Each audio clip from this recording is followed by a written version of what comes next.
Hello friends, આજે આપણે ધોરણ 12 ચેપ્ટર નંબર 4 ગતિમાન વિદ્યુત ભારો અને ચુંબકત્વમાં કેટલાક દાખલાઓ તરફ આગળ વધીએ છીએ.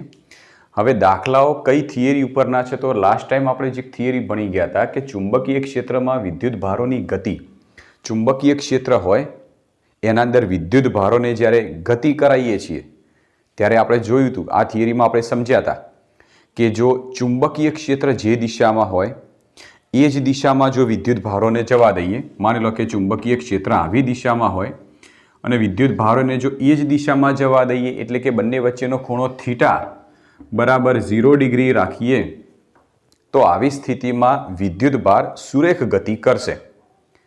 પણ જ્યારે ચુંબકીય ક્ષેત્રમાં વિદ્યુત ભારને લંબરૂપે જવા દઈએ છીએ તો આવો વિદ્યુત ભાર ચાક ગતિ એટલે કે વર્તુળાકાર માર્ગની ગતિ કરશે.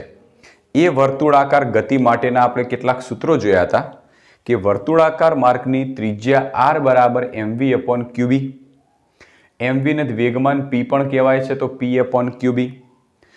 વર્તુળાકાર માર્ગમાં જ્યારે કોઈ વિદ્યુત ભાર ગતિ કરતો હશે તો એની આવૃત્તિ f બરાબર qb/2πm, એના ઉપરથી આવર્તકાળ t બરાબર 2πm/qb જે આપણે મેળવ્યું હતું. બરાબર છે. આના ઉપર આધારિત હવે આપણે સ્વાધ્યાયનો એક દાખલો છે, સ્વાધ્યાયનો દાખલા નંબર 11. પહેલાં આપણે રકમ સમજીએ, રકમ સમજ્યા બાદ પછી આપણે એને ગણવાનો પ્રયત્ન કરીએ. તો સૌથી પહેલાં રકમ છે કે એક ઓરડામાં 6.5 ગોસ જેટલું નિયમિત ચુંબકીય ક્ષેત્ર રાખેલ છે. એક ઓરડો છે, આ ઓરડાની અંદર 6.5 ગોસ જેટલું નિયમિત ચુંબકીય ક્ષેત્ર રાખેલું છે. તો માની લઈએ કે અહીંયા એક ચુંબકીય ક્ષેત્ર બતાવેલું છે ક્રોસ, એનો મતલબ શું થશે? ચુંબકીય ક્ષેત્ર અંદર તરફ જતી દિશામાંનું છે. તો અંદર તરફ જતી દિશામાંનું એક ચુંબકીય ક્ષેત્ર છે જેનું મૂલ્ય આપી દીધું છે B બરાબર 6.5 ગોસ. ઓકે, હવે આપણને ખબર છે કે ચુંબકીય ક્ષેત્રના બે એકમ છે, એક CGS એકમ ગોસ અને MKS SI એકમ ટેસ્લા છે. તો આ નાનો એકમ છે એના મોટા એકમ એટલે કે ટેસ્લામાં કન્વર્ટ કરી નાખો તો 6.5 × 10⁻⁴ ટેસ્લા. ઓકે, તો ચુંબકીય ક્ષેત્ર આપણે ટેસ્લામાં લાવી દીધું છે. હવે શું કીધું છે કે આ ક્ષેત્રમાં લંબરૂપે ચુંબકીય ક્ષેત્ર આમ છે એને લંબરૂપે એક ઇલેક્ટ્રોન 4.8 × 10⁶ મીટર પ્રતિ સેકન્ડ ઝડપે છોડવામાં આવે છે. તો એનો વેગ, ઇલેક્ટ્રોનનો વેગ આપી દીધો છે 4.8 × 10⁶ મીટર પ્રતિ સેકન્ડ. આ ઝડપે એક ઇલેક્ટ્રોન છોડેલો છે લંબરૂપે. તો પહેલું જો કે ઇલેક્ટ્રોનનો માર્ગ વર્તુળાકાર કેમ હશે એના વિશે સમજાવો. હવે વર્તુળાકાર કેમ હોય સમજો, ફરીથી સમજો કે આ એક સમતલ છે જેમાં ચુંબકીય ક્ષેત્ર આમ અંદર તરફ જતી દિશામાંનું છે. હવે એક ઇલેક્ટ્રોન ચુંબકીય ક્ષેત્ર જે દિશામાં જાય છે એને લંબરૂપે એક ઇલેક્ટ્રોન દાખલ થાય છે. ઇલેક્ટ્રોન જો ચુંબકીય ક્ષેત્રને લંબરૂપે દાખલ થાય તો ઇલેક્ટ્રોનની ગતિ કેવી હશે, એનો ગતિ માર્ગ કેવો હશે? તો આપણે હમણાં સમજ્યા પ્રમાણે વર્તુળાકાર. અને એના માટેનું સૂત્ર આ હતું કે F બરાબર Q × V × B. આ સૂત્રમાં જે બળ છે, બળ એ V અને B થી બનતા સમતલને લંબ હોવાથી બળ F એ V ને પણ કેવું થશે? લંબ થશે. અને જો બળ અને વેગ પરસ્પર લંબ હોય તો એવી એક જ ગતિ છે જેને આપણે કહીએ છીએ વર્તુળાકાર ગતિ, જે ફક્ત વર્તુળાકાર ગતિમાં જ શક્ય છે. બરાબર, એટલા માટે એનો માર્ગ કેવો છે? વર્તુળાકાર છે. ઓકે, પછી બીજું કીધું છે તથા વર્તુળાકાર માર્ગની ત્રિજ્યા શોધો. ચલો આપણે ત્રિજ્યા શોધીએ. વર્તુળાકાર માર્ગની ત્રિજ્યા r. કયું સૂત્ર લઈશું?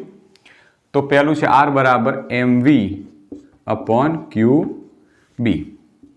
एम तरीके कोनु दળ? इलेक्ट्रॉन दाखल थाय छे माटे इलेक्ट्रॉननु दળ एम ई, इलेक्ट्रॉननो वेग वी, छेदमां क्यू तरीके इलेक्ट्रॉननो विद्युतभार ई અને ચુંબકીય ક્ષેત્ર બી। ચલો અંદર બધી વારાફરતી કિંમત મૂકતા જઈએ। ઇલેક્ટ્રોનનું દળ તમને ખ્યાલ હશે 9.1 ગુણ્યા 10⁻31 ઘાત। વી કેટલી ઝડપથી દાખલ થાય છે? 4.8 ગુણ્યા 10⁶ ઘાત, 4.8 ગુણ્યા 10⁶ ઘાત, છેદમાં ઈ ઇલેક્ટ્રોનનો વિદ્યુતભાર 1.6 × 10⁻19 गुण्या बी चुंबकीय क्षेत्र 6.5 गुण्या 10⁻4 घात टेस्ला। ओके, चलो आनो जवाब लावानो प्रयत्न करो, आनु केल्क्युलेशन करो, फटाफट आनु केल्क्युलेशन करो और जवाब लाओ कि केटलो जवाब आवशे। हूँ जवाब लखुं छुं 4.2 गुण्या 10⁻2 घात मीटर। तो आर बराबर 10⁻2 एटले आम पण लखाय 4.2 सेंटीमीटर। तो त्रिज्या केटली थशे एना वर्तुळ मार्गनी? 4.2 सेंटीमीटर। ओके, एकदम इजी दाखलो छे। त्यारबाद हवे आपणे स्वाध्यायनो दाखला नंबर 12 लईए। स्वाध्यायनो दाखला नंबर 12 हूँ रकम बोलूं छुं, पहेला आपणे एकवार रकम जोई लईए। चलो रकम जोजो। स्वाध्यायना दाखला नंबर 11 में वर्तुळाकार कक्षा में इलेक्ट्रॉनना भ्रमणनी आवृत्ति शोधो। तो आना अंदर ज हूँ एड कर दऊं छूं। स्वाध्याय नंबर दाखला नंबर 11 में हतो, आना जोड़े जोड़े हूँ अहींया लखी दऊं छूं दाखला नंबर 12, अहींया 12मो। ओके, शुं शोधवानुं छे? वर्तुळाकार मार्गे जे इलेक्ट्रॉन गति करे छे ए मार्गनी आवृत्ति एफ आपणे शोधवानी छे। एक तो त्रिज्या आर शोधी काढी थी आपणे। ओके, अहीं आगळ लखी दऊं छुं जे शोध्युं तुं ए आर आपणे शोधी काढी थी, एफ आपणे शोधवाना छे। आगळ आ जवाब इलेक्ट्रॉननी झड़प पर आधार राखे छे ए पछी लईए। पहेला आपणे आवृत्ति एफ शोधी काढीए। ओके, आवृत्ति एफ माटेनुं सूत्र तो अहींया देखाय छे आपणे।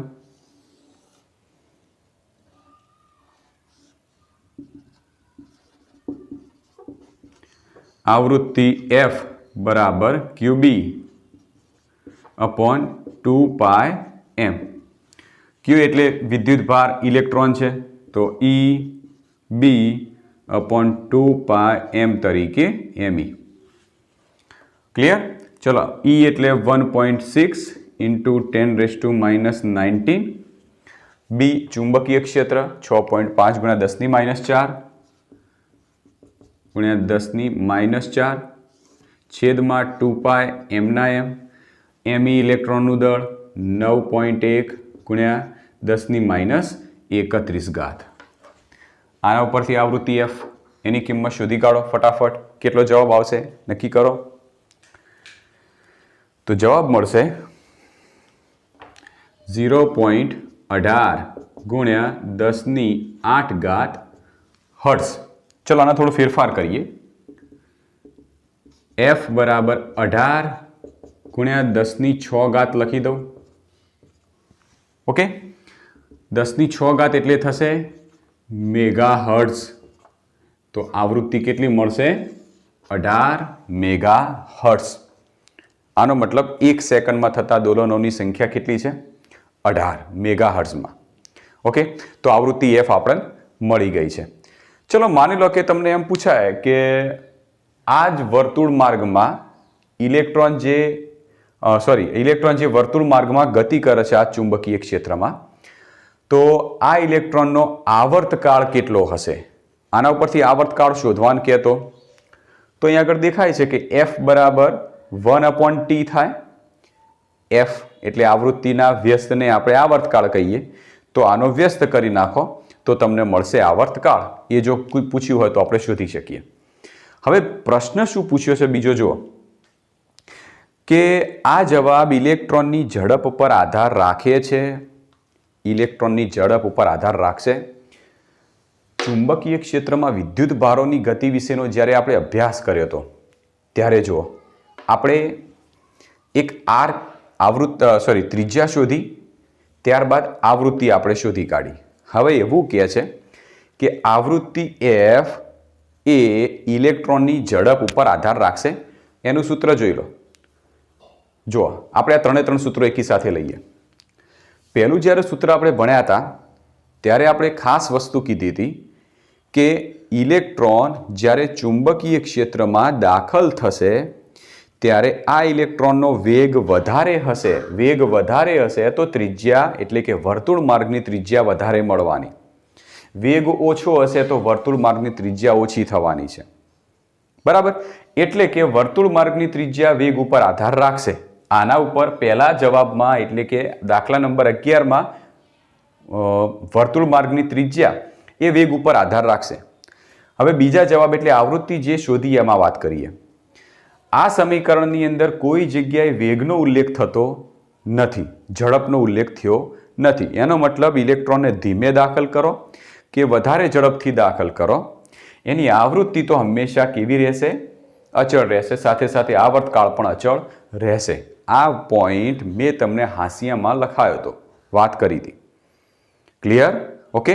તો આપણે આવી રીતે આ પોઈન્ટ સમજી શકીએ છીએ. હવે આપણે એક નવી થિયરી તરફ આગળ જઈએ.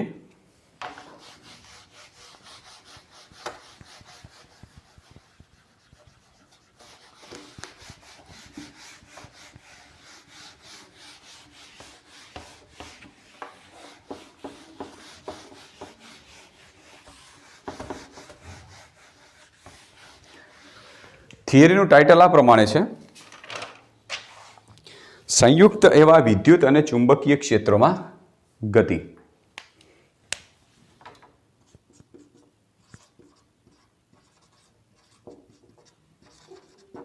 સંયુક્ત એવા વિદ્યુત અને ચુંબકીય ક્ષેત્રોમાં ગતિ. આ એક નવી થિયરીનો પોઈન્ટ 4.4, એક પોઈન્ટનો નંબર છે 4.4, સંયુક્ત એવા વિદ્યુત અને ચુંબકીય ક્ષેત્રોમાં ગતિ. અથવા તો ચલો ટાઇટલ પ્રશ્ન આવી રીતે પૂછાય, ક્વેશ્ચન છે, ક્વેશ્ચન આવી રીતે પણ પૂછી શકાય કે સંયુક્ત એવા વિદ્યુત અને ચુંબકીય ક્ષેત્રમાં જ્યારે કોઈ વિદ્યુત ભારને દાખલ કરીએ છીએ ત્યારે તેના વેગનું સૂત્ર મેળવો. અથવા તો માસ સ્પેક્ટ્રોમીટરનો સિદ્ધાંત સમજાવો. અથવા તો ટાઇટલ આમ પણ હોઈ શકે: વેગ પસંદગીકારક પર નોંધ લખો. ઓકે. આમ પણ પૂછી શકાય 2 ગુણમાં. બરાબર છે. માસ સ્પેક્ટ્રોમીટરનો સિદ્ધાંત સમજાવો અથવા વેગ પસંદગીકારક પર ટૂંક નોંધ લખો. તો આ બંને એક જ પ્રશ્ન, સંયુક્ત એવા વિદ્યુત અને ચુંબકીય ક્ષેત્રમાં ગતિ. ચલો અત્યાર સુધી આપણે કેવી થિયરીઓ ભણ્યા? ચેપ્ટર નંબર 1-2 ની અંદર કે વિદ્યુત ભાર વિદ્યુત ક્ષેત્રમાં હોય ત્યારે આપણે એના વિશેની થિયરીઓ ભણ્યા હતા, અથવા તો વિદ્યુત ક્ષેત્રમાં ગતિ કરાવતા એના વિશેની થિયરીઓ ભણ્યા હતા. આની અંદર આ ચેપ્ટરમાં ચુંબકીય ક્ષેત્રમાં કોઈ વિદ્યુત ભાર ગતિ કરાવીએ એના વિશેની કેટલીક થિયરીઓ, કેટલાક સમીકરણો આપણે તારવ્યા. પણ જો એવું કોઈ ક્ષેત્ર હોય કે જ્યાં વિદ્યુત અને ચુંબકીય બંને પોતાની અસર લાગુ પાડતા હોય, આવા ક્ષેત્રની અંદર તમે વિદ્યુત ભારને ગતિ કરાવો તો શું અસર જોવા મળશે? સમજ્યા? શું કદી એવું તમે કોઈ માધ્યમ જોયું છે કે જેમાં વિદ્યુત અને ચુંબકીય બંને ક્ષેત્રો હોય? તમે આગળના ચેપ્ટરમાં ભણશો કે સૂર્યપ્રકાશ, જે સૂર્યમાંથી જે પ્રકાશ આવતો હોય છે, આ સૂર્યપ્રકાશ વાસ્તવમાં વિદ્યુત અને ચુંબકીય ક્ષેત્રના સદિશો હોય છે. એટલે કે સૂર્યપ્રકાશ જ્યારે ગતિ કરતો કરતો આપણા સુધી પહોંચતો હોય છે ત્યારે એમાં રહેલા જે વિદ્યુત ક્ષેત્ર છે એના સદિશો આવી રીતે અને જે ચુંબકીય ક્ષેત્ર હોય એના સદિશો આવી રીતે ગતિ કરતા હોય.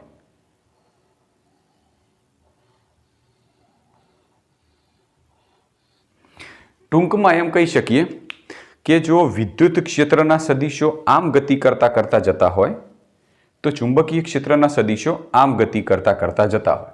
ટૂંકમાં વિદ્યુત ક્ષેત્ર અને ચુંબકીય ક્ષેત્ર પરસ્પર લંબરૂપે માધ્યમમાં આગળ વધતા હોય છે. આપણે એવું કોઈ માધ્યમ ધારી દઈએ કે જેમાં વિદ્યુત ક્ષેત્ર અને ચુંબકીય ક્ષેત્ર બંને ક્ષેત્રો છે.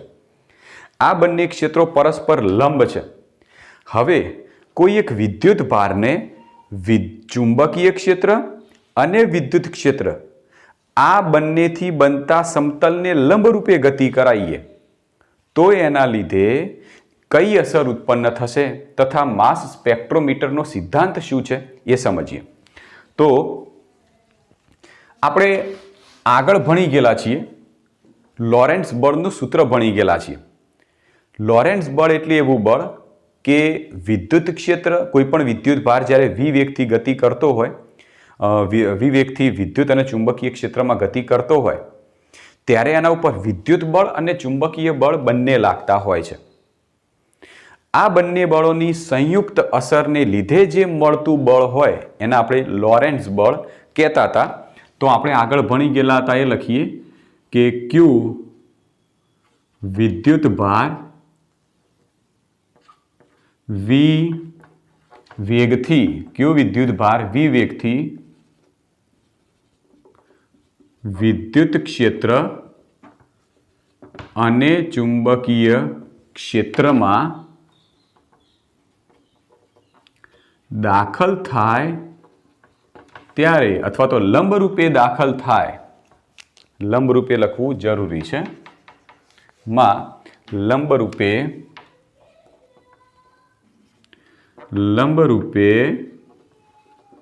દાખલ થાય ત્યારે તે વિદ્યુત ભાર પર લાગતું લોરેન્ટ્ઝ બળ એના આપણે F તરીકે ઓળખતા હતા. આપણે મૂલ્ય સ્વરૂપનું અત્યારે હાલ રાખીએ. ઓકે, ચલો કોઈ વાંધો નહીં. F બરાબર FE plus FB. Okay, therefore F બરાબર, ચલો FE નું સૂત્ર શું છે? FE બરાબર, તો FE બરાબર થશે Q into E plus FB બરાબર Q into V cross B. તો આટલા મૂલ્યનું આટલું જે છે એ લોરેન્ટ્ઝ બળ જ્યારે કોઈ વિદ્યુત ભાર વિદ્યુત ક્ષેત્ર અને ચુંબકીય ક્ષેત્રમાં દાખલ થતો હોય, ગતિ કરતો હોય ત્યારે એના ઉપર આટલું બળ લાગે છે. બરાબર છે. હવે આપણે એવી ધારણા કરી લઈએ કે વિદ્યુત ક્ષેત્ર અને ચુંબકીય ક્ષેત્ર પરસ્પર લંબ છે તથા જે વિદ્યુત ભારને દાખલ કરીએ છીએ એ વિદ્યુત અને ચુંબકીય ક્ષેત્રને બનતા સમતલ જે છે એ સમતલને લંબ રૂપે દાખલ થાય છે. તો યામાક્ષ પદ્ધતિની અંદર વિદ્યુત ક્ષેત્ર, ચુંબકીય ક્ષેત્ર અને વિદ્યુત ભારની ગતિ એને રજૂ કરીએ તો યામાક્ષ પદ્ધતિમાં આપણે 3 અક્ષો લઈ લઈએ.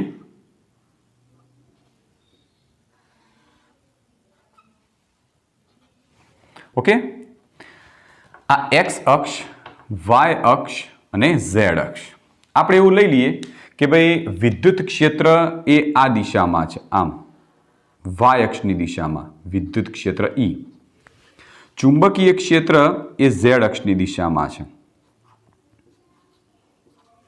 ઓકે, અને જે વિદ્યુત ભાર ગતિ કરાવીશું એ વિદ્યુત અને ચુંબકીય ક્ષેત્રને લંબ રૂપે એટલે કે x અક્ષની દિશામાં વિદ્યુત ભાર ગતિ કરે છે એવું આપણે ધારી દઈએ. ઓકે, તો અહીંયા આગળ આપણે મુદ્દો લખીએ કે આકૃતિમાં વિદ્યુત ક્ષેત્ર અને ચુંબકીય ક્ષેત્ર પરસ્પર લંબ છે તથા વેગ એ આ બંનેથી બનતા સમતલને લંબ છે. બરાબર. વિદ્યુત અને ચુંબકીય ક્ષેત્ર પરસ્પર લંબ છે તથા વિદ્યુત ભારનો વેગ એ આ બંનેથી બનતું જે સમતલ હતું એને લંબ છે. તો સદિશ સ્વરૂપમાં આ જે બળો છે આપણે અહીંયા આગળ એક્સ વાય અને ઝેડ અક્ષ, અહીંયા જુઓ કે વિદ્યુત ક્ષેત્ર વાય અક્ષની દિશામાં લીધું, ચુંબકીય ક્ષેત્ર ઝેડ અક્ષની દિશામાં લીધું, વેગ એક્સ અક્ષની દિશામાં લીધું. તો આ જે વિદ્યુત ચુંબકીય જે ક્ષેત્રો છે અથવા તો વેગ જે છે એ બધાને જ્યારે યામાક્ષ પદ્ધતિ ઉપર દર્શાવીએ તો આવી સ્થિતિમાં જે સદિશ છે સદિશને આપણે આઈ જી અને કેના ઘટકો સ્વરૂપે દર્શાવી દઈએ.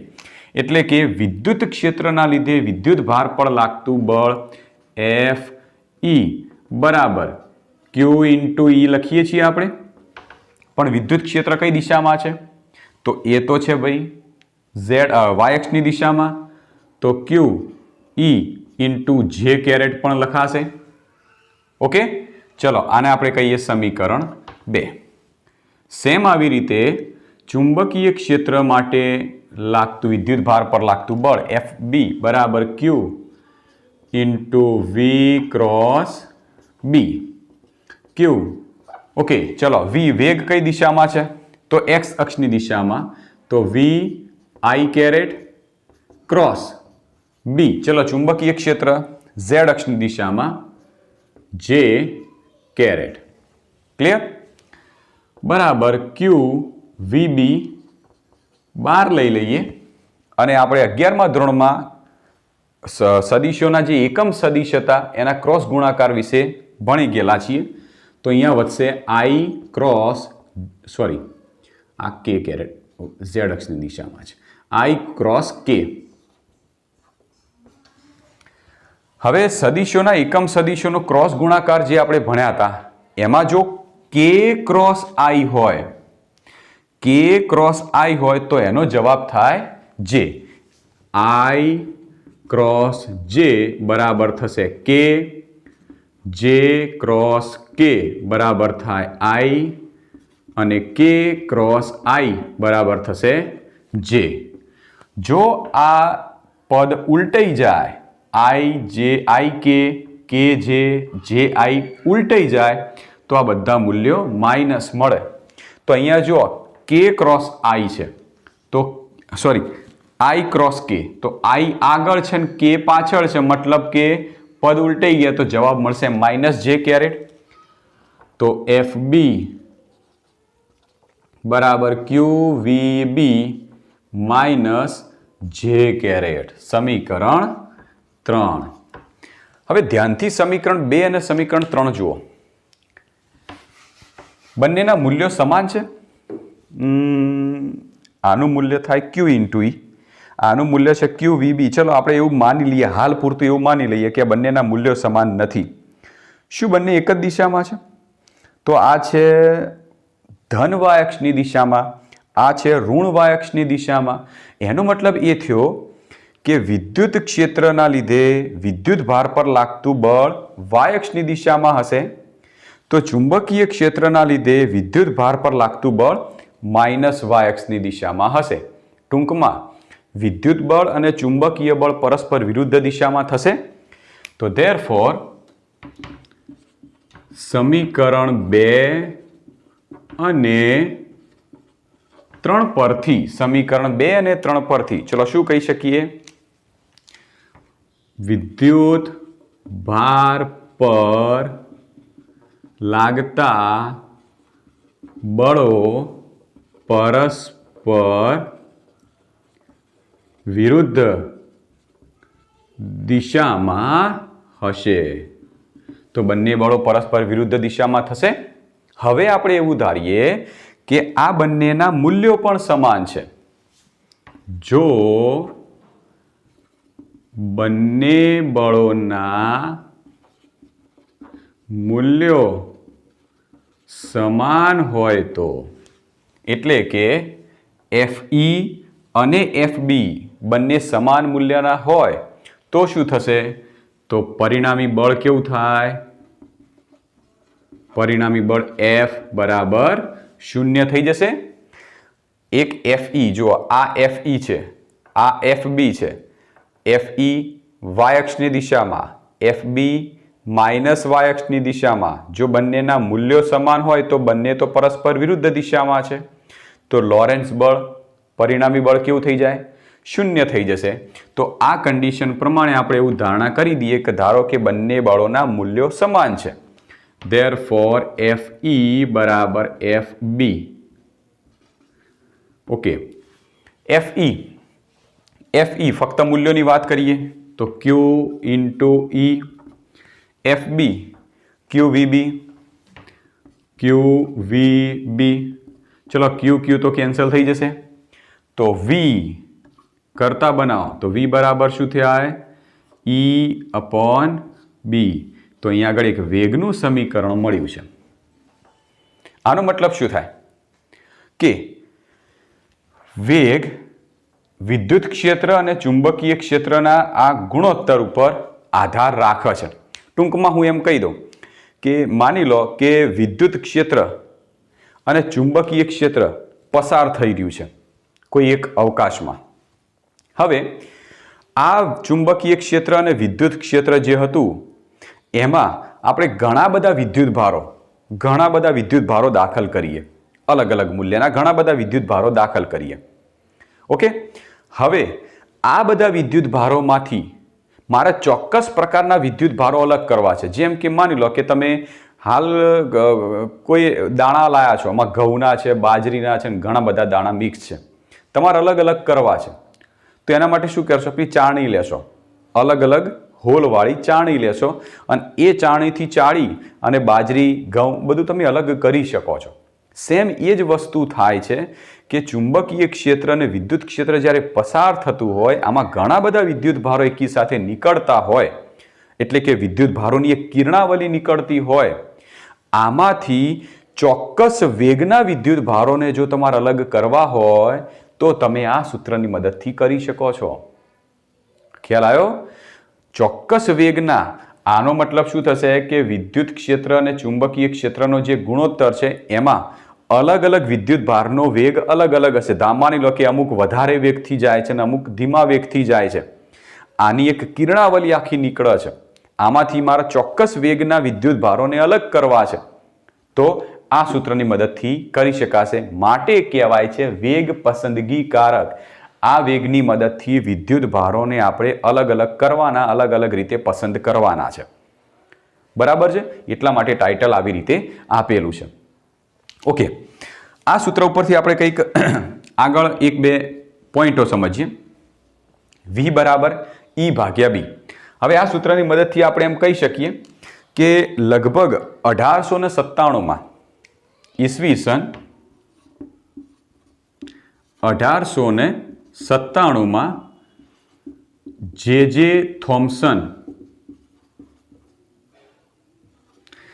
જે થોમ્સન નામનો એક વૈજ્ઞાનિક હતો. ખબર છે કે એને શું શોધ કરી હતી? તો જે થોમ્સન નામના વૈજ્ઞાનિકે ઇલેક્ટ્રોનની શોધ કરી હતી. એણે જ્યારે ઇલેક્ટ્રોનની શોધ કરી ત્યારબાદ વેગ પસંદગી કારકનું જે આ સૂત્ર મળ્યું એ સૂત્રનો ઉપયોગ કર્યો અને એણે ઇલેક્ટ્રોનના વિદ્યુત ભાર અને ઇલેક્ટ્રોનના દળનો ગુણોત્તર મેળવ્યો. ફરીથી કહું છું કે જે થોમ્સન નામના વૈજ્ઞાનિકે આ સૂત્રની મદદથી ઇલેક્ટ્રોનના વિદ્યુત ભાર અને ઇલેક્ટ્રોનના દળ આ બંનેનો ગુણોત્તર એ માપ્યો હતો. જે થોમ્સને ઇલેક્ટ્રોનના વિદ્યુત ભાર અને દળનો ગુણોત્તર માપ્યો હતો.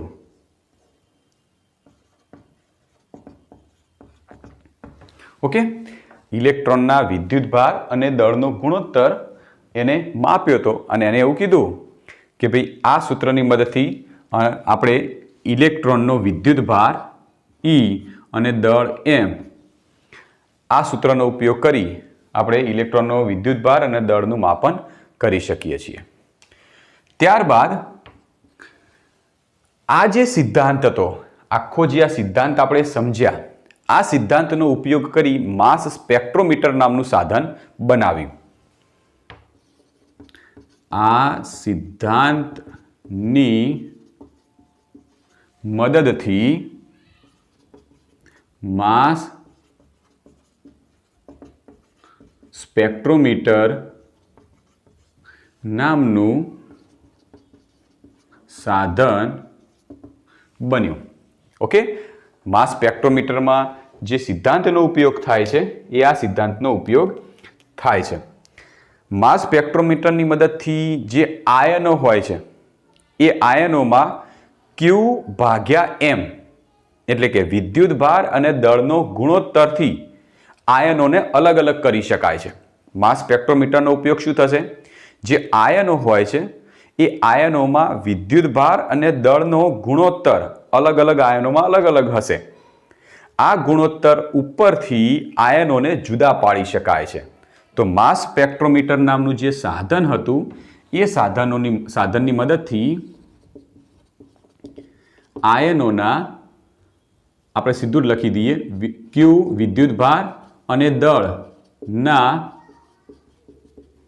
ગુણોત્તર અનુસાર આયનોને જુદા પાડી શકાય છે. ઓકે, અહીંયા પેલો પોઈન્ટ લખું, ચલો લખી કાઢો અહીંયા સાઈડમાં કે આ જે સૂત્ર હતું, આ સૂત્રનો ઉપયોગ શું? આ સૂત્રનો ઉપયોગ થશે, અહીંથી લખું છું, જેની મદદથી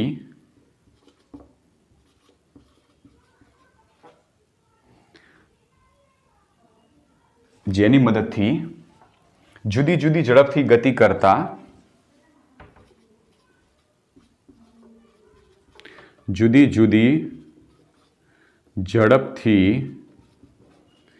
ગતિ કરતા વિદ્યુતભારોની કિરણાવલીમાંથી ચોક્કસ પ્રકારના વિદ્યુતભારોને જુદા પાડી શકાય છે. એટલે આના સૂત્ર પછી આપણે તરત આ લખી શકીએ. બરાબર છે? તો આ થિયરી હતી માસ સ્પેક્ટ્રોમીટરનો સિદ્ધાંત, અથવા વેગ પસંદગી કારક પર ટૂંક નોંધ લખો, અથવા તો સંયુક્ત એવા વિદ્યુત અને ચુંબકીય ક્ષેત્રમાં જ્યારે વિદ્યુતભાર ગતિ કરે છે ત્યારે શું અસર થાય છે, તો એ અસર આપણે આ રીતે સમજી શકીએ છીએ.